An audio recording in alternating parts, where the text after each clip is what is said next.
It's my favorite reviewing month. It's February, aka Vampire Month. Making it rain!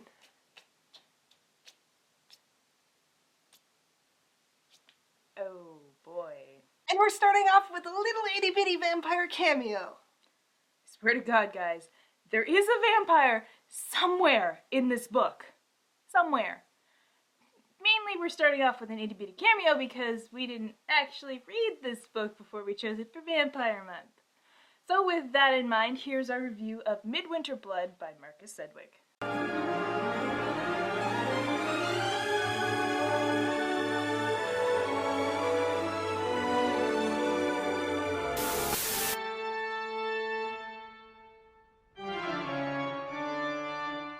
Midwinterblood actually relies on one of my favorite tropes, souls chasing each other across time, and so naturally I should love this novel, but to me it just wasn't bad. Our story begins with Eric as he travels to Blessed Island. Blessed Island is this remote island up in the Arctic that not a lot of people go to, and it's rumored to have orchids that, when consumed correctly, give you longevity. Thus begins the creepy town narrative where there is clearly something wrong on the island, and the inhabitants are following a very whacked out religion. The only person Eric might be able to trust is this woman named Merle, who he falls in love with at first sight, and he feels like he's known her for forever. After the town reveals how creepy they actually are, the story works its way backwards episodically. We are shown the incarnations of Eric and Merle and how they encountered each other in past lives. And they're not always reincarnated as lovers. Sometimes they come back as mother and son, a painter and a young girl, and once they don't actually even meet. And as we work back through all these different narratives, we come to the root of their relationship and how they ended up chasing one another throughout time. The island and its nature are a big focus of the novel, mainly by way of atmosphere. You never lose the sense that the island is creepy. But Sedgwick does this very cleverly.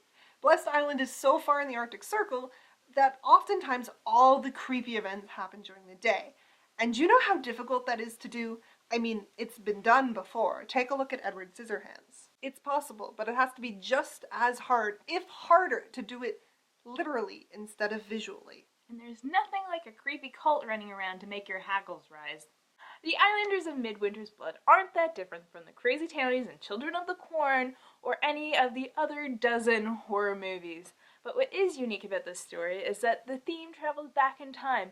The trope is actually transported back to a time when blood sacrifices were just a thing that people did. But enough about the stuff that isn't vampires! It's Vampire Month! And nothing in this novel comes out of left field so much as the vampire. Yes, Midwinterblood does have an element of magical realism. Number 1, souls chasing each other across time. And number 2, date rape drug / longevity orchid. But nothing in this novel is as supernatural as the vampire. And it's a rage vampire, which is extremely weird. You know the old-fashioned rage ghost that comes back because it's super angry about something and is going to exact vengeance on whatever it gets its hands on? Well, rage vampire. In one life, Eric and Merle's father has raised the two as his children, but their uncle reappears and demands that they be acknowledged as his own. Finally, the father snaps and strangles the uncle. The uncle's rage vampire rises from the grave and starts slaughtering villagers left and right. The modern vampire was born with Bram Stoker's Dracula, so we often picture him haunting the London streets, appearing out of the fog, or these days roaming the modern American forests. But the vampire legends go back long before the Industrial Revolution, and were brought up as tales spoken around a winter fireplace. This vampire story takes place in the Viking era, and it brings the vampire back to its folkloric origins of the thing that stalks the night in the forests of Eastern Europe. The rage vampire throws out all the things you knew about vampires without actually making them sparkly. Here is this creature that is undead, unstoppable, and will do anything to get its hands on what it wants. The villagers have to figure out how to kill this thing because there's no real instruction manual. And because all the traditional methods of killing it are useless, it evokes the sense of terror that vampires must have had back in the day when all you had was a fireplace and timber walls to keep the scary things out. Better yet, by moving it back to such a primal time, it changes the stigmatisms that usually surround the act of sucking blood.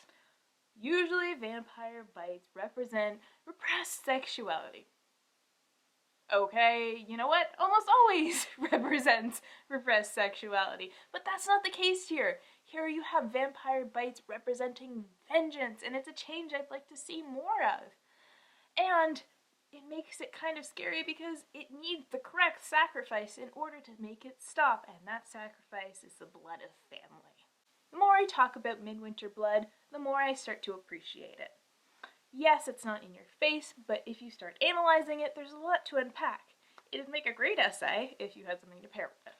Midwinterblood is also very short, so you'll have no problem knocking it back in a day or two.